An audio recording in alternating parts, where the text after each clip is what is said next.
Are you wishing there was more convenience in your plant-based lifestyle? In this video, I'm going to be going over 10 pretty awesome vegan hacks to help you maintain this healthy lifestyle.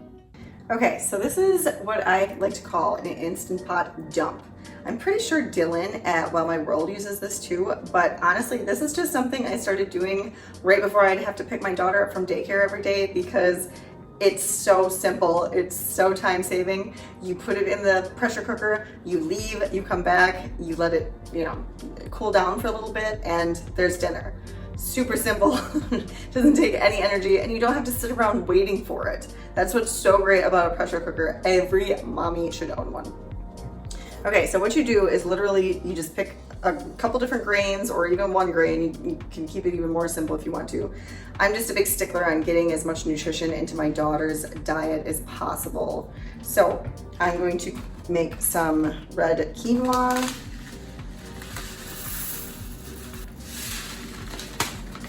It really doesn't matter how much you add.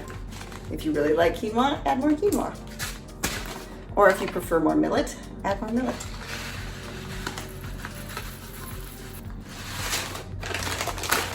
All right. After your grains, you are going to add some type of legume. So I'm just going to pick some green lentils, or maybe these are brown, and some red lentils to top off my cup here so I know how much water to add. Okay, so we're gonna dump this in the Instant Pot. Then you just add the water. Since I added 1 cup of the legumes and the grains, I'm gonna add 2 cups of water. Some random seasonings. I like onion powder,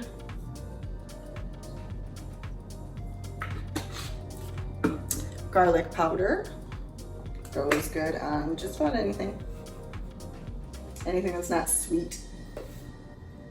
Don't add too much because my daughter gets a little picky about how much garlic is in her food. And some multi-purpose seasoning. Last, I'm gonna add some mixed veggies. So I tend to find things that will keep their form after being cooked with something like quinoa and millet.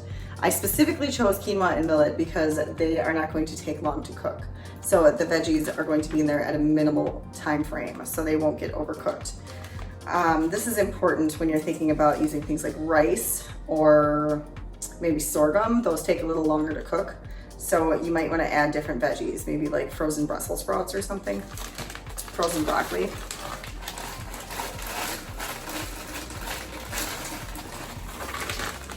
So I added almost the whole bag. So here's the finished product. Well, not the finished product. I'm just gonna mix this all together. There we go. Make sure those seasonings get mixed around. Okay, now we are just going to put the top on. Let me put you right there.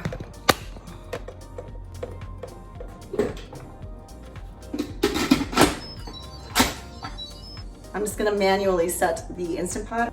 You just wanna make sure you press the keep warm button to make sure it doesn't cook any longer after it's already done cooking.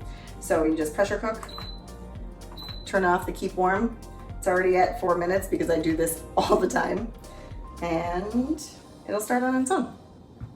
Voila! Instant Pot dump. I'll show you the finished product when it's done.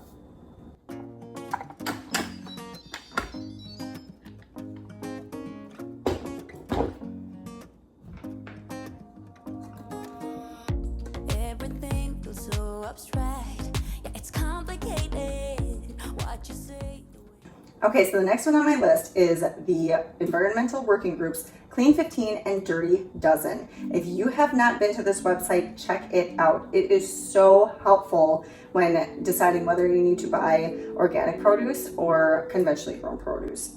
So for those who are especially shopping on a budget, it's really important to check out this website prior to going to the grocery store, because what they do each season is they test the levels of pesticide and herbicide residue that are left on your produce following harvest.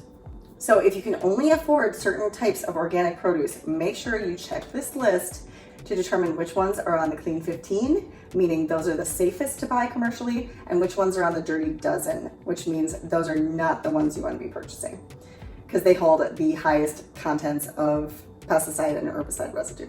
So Clean 15, Dirty Dozen, check it out. The next one on my list is vegan or plant-based apps. You can actually download different apps to bring convenience to your healthy lifestyle. So these are going to be things like helping you build grocery lists and meal plans and finding vegan restaurants and even determining whether or not something is vegan in an ingredients list of foods. There are even beginner programs like the 21-day Kickstart by the PCRM, or you can try Forks Over Knives for the meal planning and prepping. You literally give them all the items that you have in your fridge or your pantry, and it makes a recipe for you. It's pretty amazing. Dr. Greger's Daily Dozen is also really helpful for anybody trying to maintain a healthy diet and not really knowing where to start. So what this does is allows you to check off certain foods that you'll be eating throughout the day to make sure you're getting the proper nutrition. So things like a cup of berries or a few cups of greens or whatever the different items are on your list for the day, you can begin building those habits on which ones you should be taking in and which ones aren't as important. There is an abundance of these types of apps, so I'll leave them in the description box below if you're interested in learning more. If you enjoy learning about whole food plant-based nutrition, make sure you subscribe to this channel. I come out with videos every Monday and Thursday morning. All right, this is definitely one of my favorites because growing up, I thought it was so obnoxious to figure out which seasonings go together and which ones go with what meals and how the heck do you put all these different flavors together. So they have these awesome things called multi-purpose seasonings. This will allow you to make any vegan meal delicious, no matter what ingredients you throw into it. So I like to have a variety of these Mrs. Dash on hand. We have garlic and herb, original, table blend, and Italian blend. This one's awesome if you want to make any kind of pasta or Italian spaghetti dish.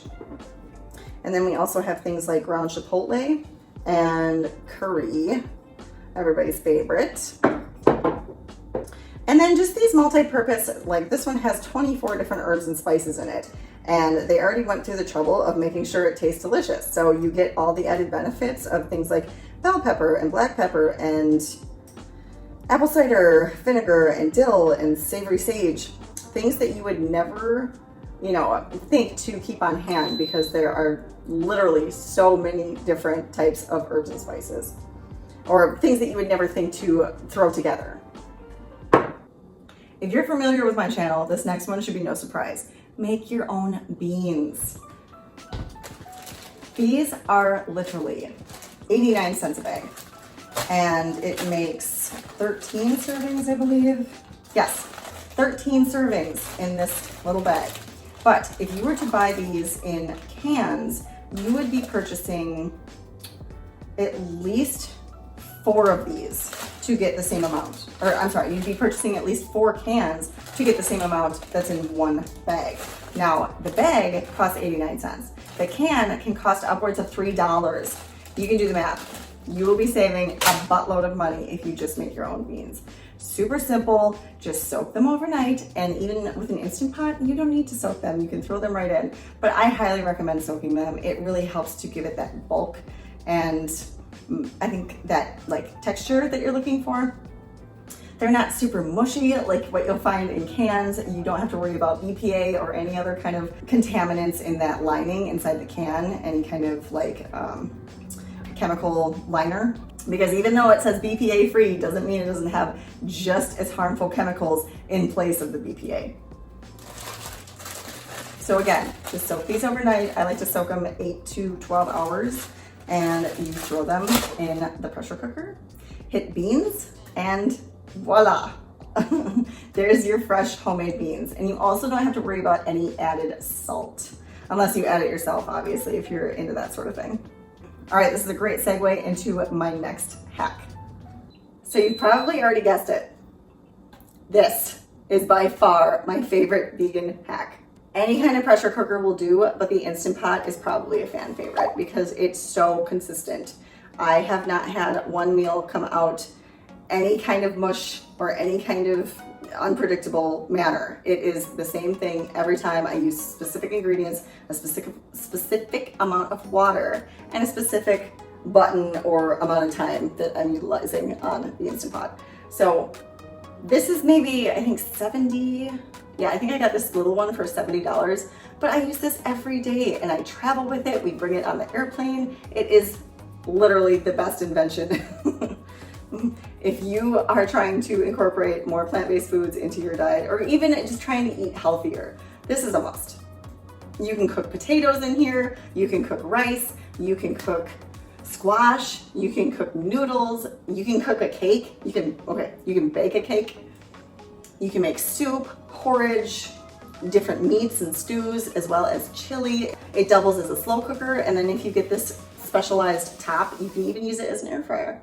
Honestly, I own 2 of these things. I own an 8-quart and a 3-quart because they are so conducive to a healthy lifestyle. And I love the fact that you can push a button and walk away. There's nothing else you need to do. Unless you're making a soup where you need to add something in between. I tend to do that really often with my Italian and my curry soups. If you're interested, I'll link the video that demos that recipe here.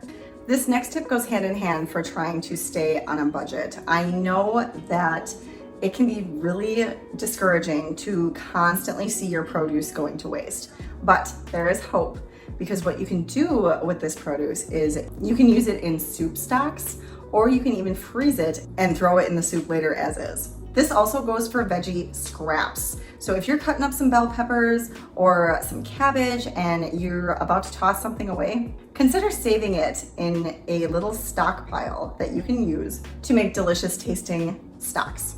And for spoiling fruit, you can always freeze it and throw it in smoothies. So you don't have to feel super wasteful on this diet. Every tiny bit of that plant is going to be nutritious. So there are lots of different ways you can get creative to use each and every piece. All right, so the next thing I'm going to talk about is batch cooking. I am going to pull out all of the different things that I already have batch cooked in my fridge, or just batch prepared.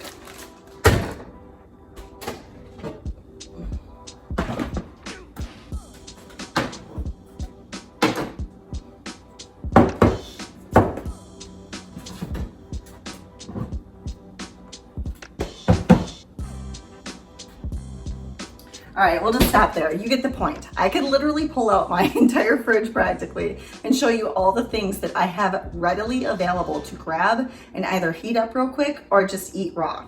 So here is some butternut squash that I made in the Breville. Here's an entire container of watermelon ready to be consumed, already cut up.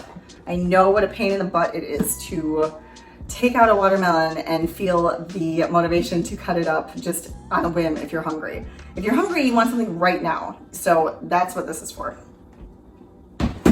Here are the batch prepped beans that I was referring to earlier. These are some garbanzo beans I made earlier in the pressure cooker. Love my pressure cooker. But I also love my slow cooker. This is a batch of, it's really heavy, unhulled oats. So we buy this in bulk because my family literally eats this every week, all week long. And it stays good all week. So I also have readily available chopped up vegetables. Just like with the fruit, nobody is going to take the time when they're hungry to sit and chop up vegetables. Okay, some really big fans of this diet, but other people just want to grab something super simple and eat and be on their way. So I always like to keep fresh chopped veggies on hand to make sure I'm consuming them and my family. Last but not least, we have my batched salad. So this is another little hack that you guys actually reminded me of. If you want to add a towel on top of your salad, it keeps it nice and fresh. So all that condensation that collects, it doesn't, spoil the salad. So here's my week's worth of salad, and this container is a must. I'll link that below. I get probably asked about this the most, and it is seriously a game changer, and it was like $14. Okay, so I'm gonna put all this food away and then we'll get back to the next one. You cannot make a vegan hacks list without including a smart oven. This thing has 13 different functions. You can bake, you can roast, you can dehydrate, you can air fry, you can slow cook, you can toast. This multiplies as so many different functions. I absolutely love cooking my squash in here and other things like potatoes, especially if you're making French fries or twice baked potatoes. It makes it nice and crispy and gives it that like sweetness and texture that you're looking for, I guess. Honestly, I don't eat a ton of air fried food because I prefer my food to stay nice and moist and retain its water. It really helps to, you know, it helps all the different functions of the body, so it just makes sense to me to eat my food that way. But it's also great for people who are trying to reduce the amount of oil that they're using. So if you use an air fryer of any kind, really, you don't have to add a ton of oil, which is why I recommend it so highly for my weight loss clients. If you must have your crunchy food, make sure you're getting an air fryer. You can put sweet corn in here, you can put broccoli, any kind of vegetable. It'll come out nice and crispy. You can bake a cake in this thing, you can make some toast, bagels, anything you can do in an oven or dehydrator or slow cooker, you can do with this thing. And it also has this smart technology where it is able to cook your food super evenly, and it distributes the heat nice and balanced throughout the cooking cycle. So you always get the same outcome. Nothing is more cooked on one end than the other end. Nothing's burnt while the other end is still cold. There's none of that. And the last thing I'm gonna say about this thing is that it's so awesome because it doesn't heat up your entire home when you use it in the summertime. It keeps it in this general area. Like is some heat, yes, that's given off by this oven, but it's nothing like a conventional oven. And I know this particular model is probably one of the most expensive, but if you're going to be using it every day and if you're going to maintain a healthy lifestyle, don't you think it's worth that little bit of investment? I sure do. We have used this thing well worth the $400 that we paid for it. Or you could just buy them all separate. So I suppose if you were to buy the dehydrator, the toaster, the slow cooker, the pizza oven, you know, if you were to buy all of those different devices, you would definitely save a ton of money by just buying one. So just another way to think about it. I'll leave these items in the description box below if you are interested in making that investment in your health. Number 10, the moment we've all been waiting for. Now, it is so important to buy in bulk when you are vegan or plant-based because things like organic, gluten-free oat groats cost a lot of money when you buy them in small packages. But when you buy them in bulk, I think I got 4 or 5 of these for $125. I love this company. They are super reliable and they deliver really fast. Other things I buy in bulk are beans. So grains and beans, or legumes in general, are excellent things to buy in bulk when you're on a plant-based diet because the bulk of your calories are coming from these starches. So people also like to buy potatoes and rice and different ancient grains in bulk. I cannot tell you what a money saver this is. Another hack I want to share with you, and it's kind of unconventional, but what is conventional when it comes to a hack? So it's to remove your paradigms around breakfast, lunch, and dinner.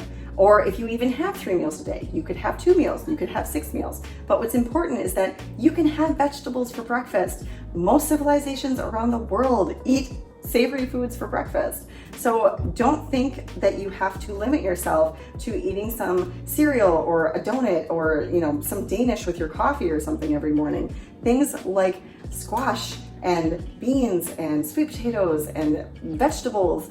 I eat a giant bag of vegetables for breakfast every morning because I love them. It's the best way to break your fast. That's what breakfast is all about. Start your day off by breaking your fast with something savory. And you even keep your blood glucose levels at a normal lower baseline throughout the rest of the day, especially in response to eating different types of foods than you would have if you started your day off with something sweet. So just give it a try and let me know what you think in the description box, because the less you surround yourself with these marketing techniques and these advertisers that want to push and push and push their products, especially those cereal companies for the morning and the burger companies for the lunch and the dinners, just think of it as mealtime. It doesn't have to be anything special that's surrounded by a certain paradigm that you have to maintain throughout your lifetime. So get creative. Let me know what you think. All right, guys, that's it for this video. Let me know which one was your favorite, and I will see you in the next video.